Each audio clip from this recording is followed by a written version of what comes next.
So what does that picture make you think of? I'm on my way. No, but I just love that picture because how often do you, even in just your day, do you think to yourself, God, I just would love to just go somewhere? You know, get out from behind this desk. How many people sit behind a desk during a day? Not a lot of people. You all have assistants, I see. So don't you ever just feel like you just want to throw on a backpack and just go? There are times when I turn to Kevin sometimes, I'm like, don't you just want to get in the car right now and drive to Palm Springs? How many people go to Palm Springs? So there's a freeway you get onto in Palm Springs. It's called the 111, I think. And there's something about that 111 freeway. As soon as you turn off the 10, well, anytime you can get off the 10, but as soon as you turn off the 10 onto the 111, you face these mountains, and it's honestly, the vibration there is just so spectacular. And as we drive in on that 111, and the wind is blowing, and the sun is shining, and the mountains are everywhere, it's just this feeling. But do we have to actually get on the 10 and go to the 111 to actually get that feeling? That's the question. So the title of my talk today is Move It Along. And I want you to take a look at that picture too. Move it along, because the it is capitalized, as you can see. In the dictionary, I want to show you this, share this with you. So when you look up move it along, there's actually a definition in the dictionary of move it along. Isn't that interesting? It says this: stop standing in a particular place and go somewhere. Does that resonate with anyone? Stop standing in some particular place and go somewhere.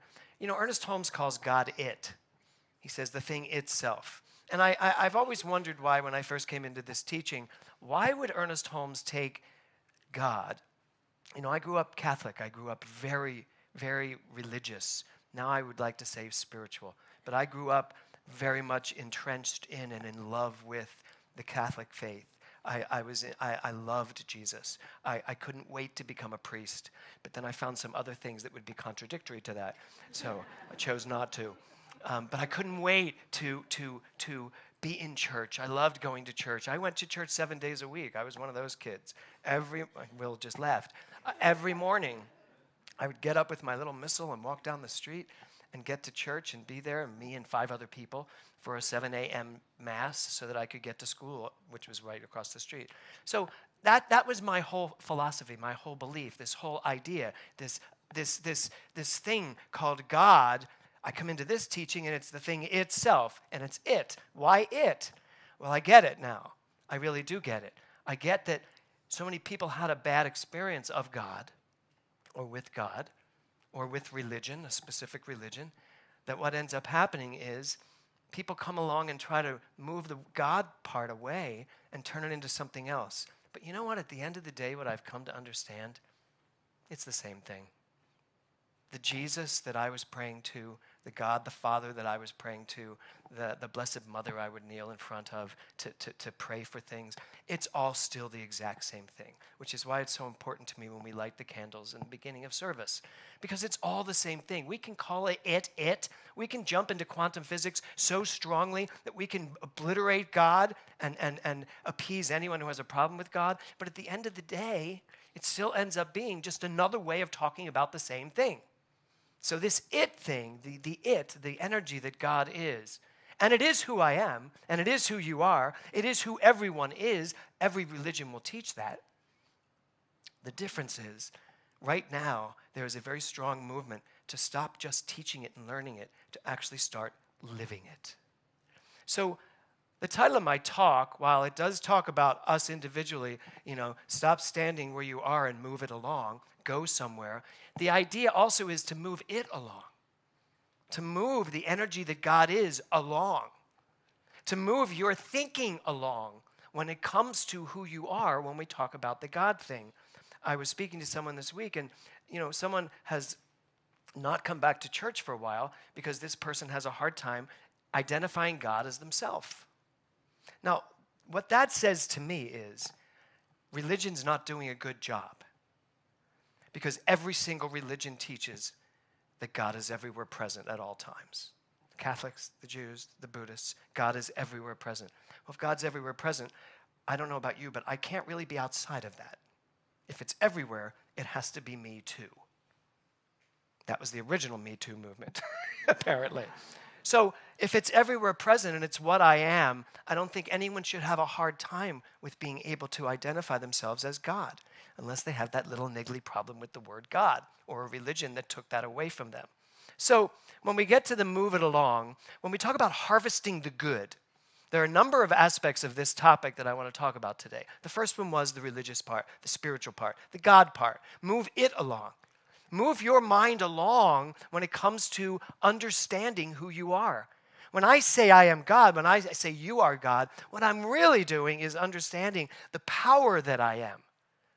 I know that I did not cure stage 4 cancer by praying to something outside of myself. I didn't. Because when I do that, I am praying to something outside of myself to decide for me whether or not I am worthy of being healed. That would not have gone over well for me. I would not have wanted my life, my health, to be dictated by something outside of myself. But understanding that my mind is capable of speaking to my body, talking to my body. And that's as simple as knowing, have you ever had a cold creep up, but you have something really important to do and the cold doesn't take hold? Why did that happen? Luck? No. Because your mind said no to the cold, and the body went, oh, okay, we're back to health. Because your mind's that powerful. That's how I took care of stage 4 cancer that could have taken me out 10 years ago. But it's still God. It's still understanding the power. So when I'm saying to you, I see you, I know that you are God, Sharon Kelly. I'm saying there is a power in you so amazing, so powerful, that were you to tap into it, understand it's who you are, use it, use your mind that way, nothing is impossible. I am on my way to doing whatever it is I choose to do, because that's how powerful mind is, because that's how powerful God is, as me. So that's the first portion of Move It Along. The second point in Move It Along is this. And you said it beautifully, Tiffany. This whole idea of good and bad. Is there really good and bad in the world? Well, there's the experience of good and bad, isn't there? Have you experienced any bad things in your life? Yes, because we say, this is bad, therefore this is what I know it to be. But there's not really good and bad. There's just the experiential coming from who I am. Now, right now in your mind, in your life, there are probably some things in your life that you could designate as bad. Things that you maybe don't want. Things that don't make you happy. Yes? Anybody have any of that going on? So we all do. I even have a little smidge. I'll be wiping it out before this service is over. But here's the deal. You got to move those things along. Because there's this, where's Brad? Brad, can you pull out that thing you read just a minute ago in meditation? Give me a moment. Oh, you gave it to someone else? Did you want it too? It was great. There was a quote that Brad read this morning, and I was like, this was brilliant. I meant to ask you afterwards, I forgot. So it's this. Here it is. Ready? Be still and let the inherent joy of truth capture your drama and destroy it in the bliss of consummation. So let me read that again. Be still and let the inherent joy of truth, meaning let the very nature that you are, the truth that you are God, the truth that you are the entire universe, wipe out all the drama in your life. How many of you have drama in your life? Right. Really, Philip? We all do. We all have drama. I mean, I don't want to go to the drama queen thing, but we all kind of show up sometimes as drama queens. It's like drama gets our attention. Drama has a great way of getting our attention, doesn't it? How many of you love dramas on TV?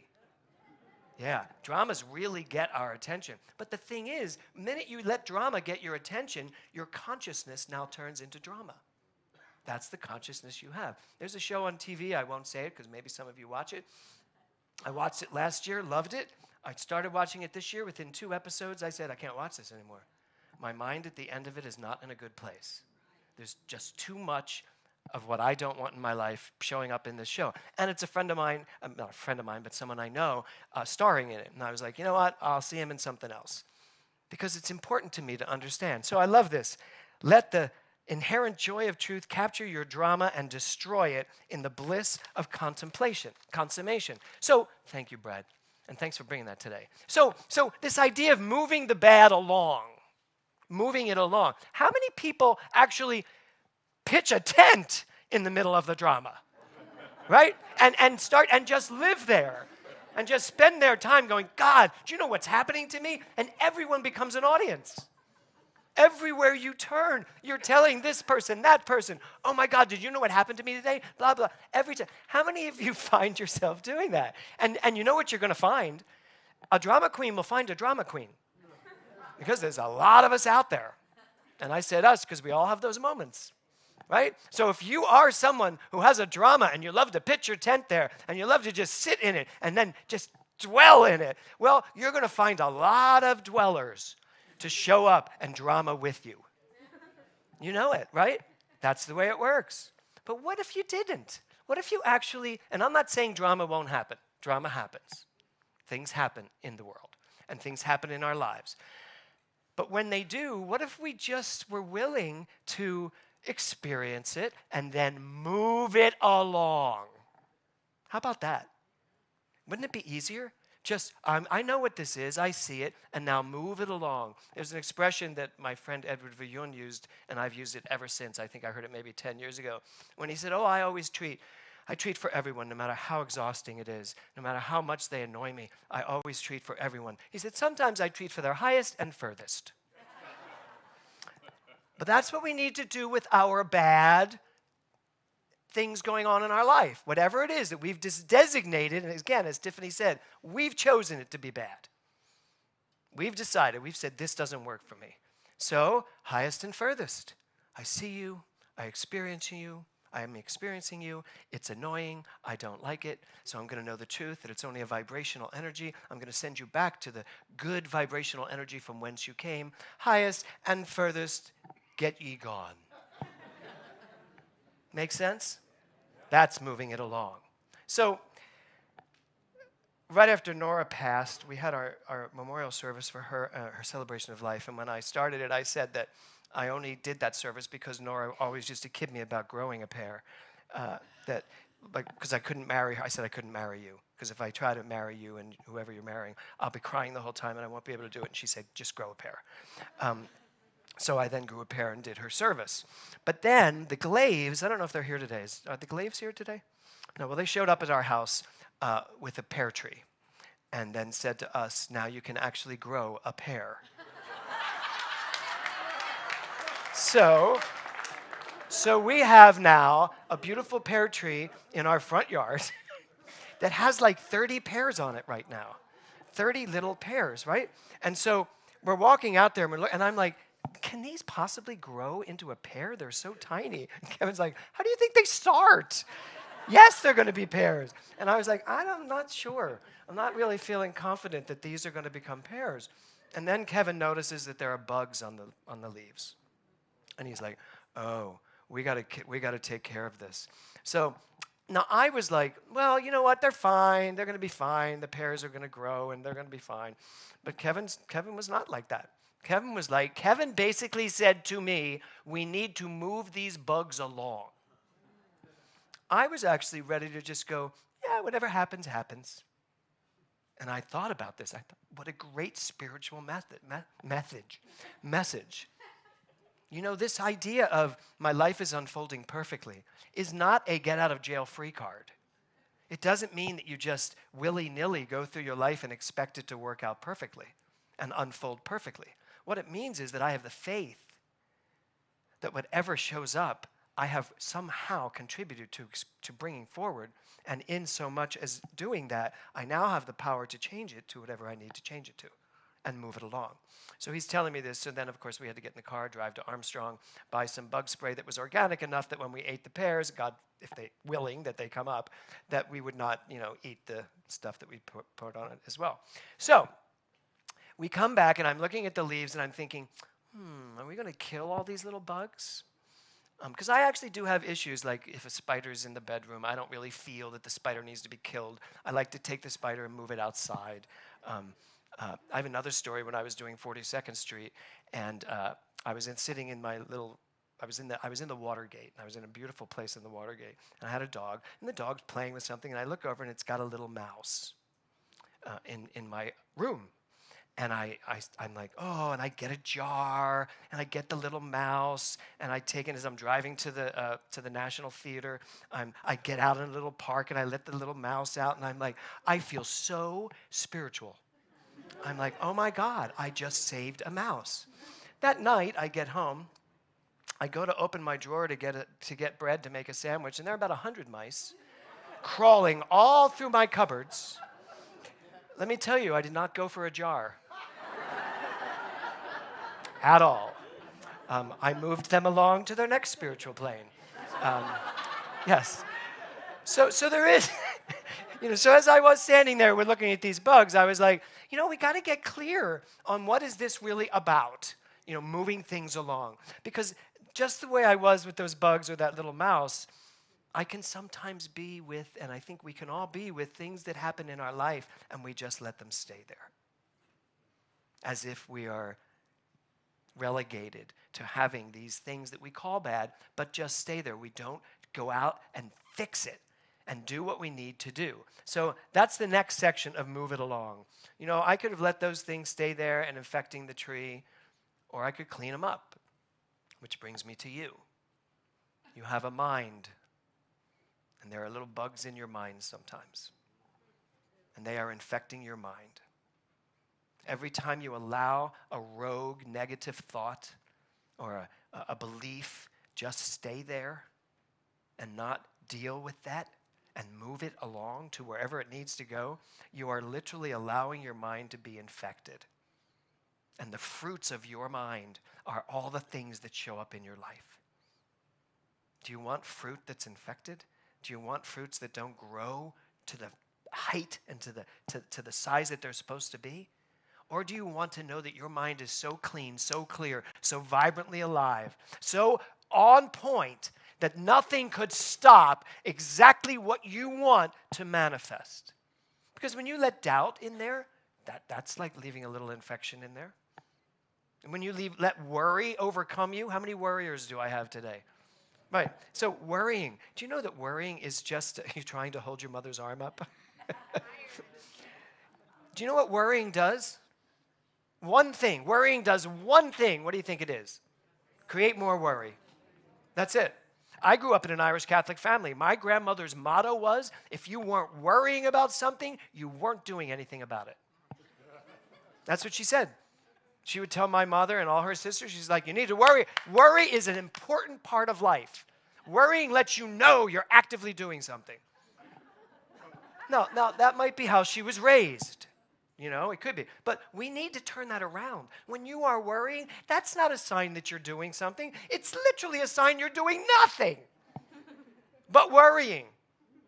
Because if you weren't worrying, you might actually be doing something like going to Armstrong, grabbing the pesticide, and killing those bugs. Or rather, sending them to their next, whoever they turn into. Right? So you are either doing one or the other. And in this last couple of weeks of harvesting your good, it's your mind that you need to look to. And your beliefs, right? You have beliefs in there that are infecting the produce that you bring forward. What beliefs are still hanging around? Do you still believe that money is somehow connected to the work you do in life? That money comes from hard work? Now, I get it. Many people are raised with that belief. Money comes from hard work. But and it's a hard thing to argue against.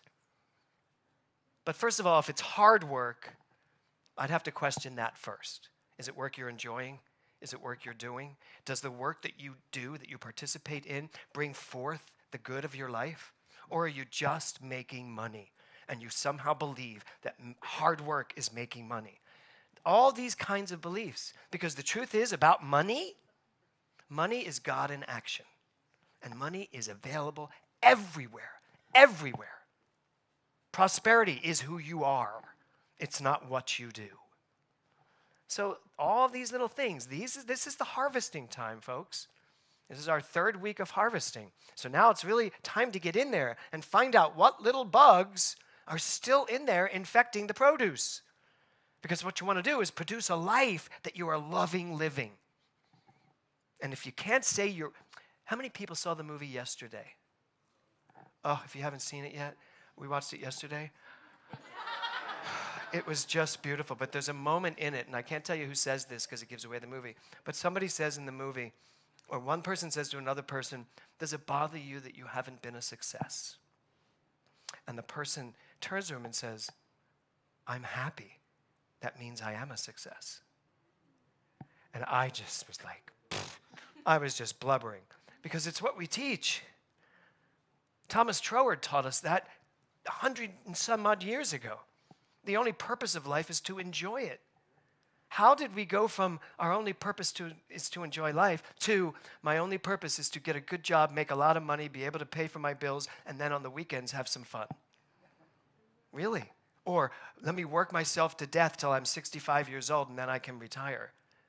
A lot of people don't make it to 65. And if one thing I learned from my daughter's passing, it's that I will not participate in anything that brings me anything other than joy on some front, because I could be gone tomorrow. And it's not just a fear of death, because I don't fear death. Whenever that happens, I know my next journey is going to be just as exciting and just as amazing. I'll be just as controlling. So I have a quote from Ernest Holmes, because I don't want to leave on my controlling issues. Ernest Holmes said, the greatest good which this philosophy of life brings to us, by the way, that's what he called this, not a religion, not even a spiritual path. This is a philosophy of life.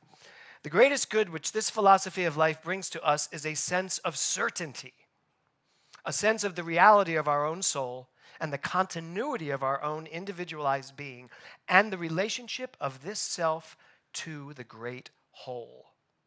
So,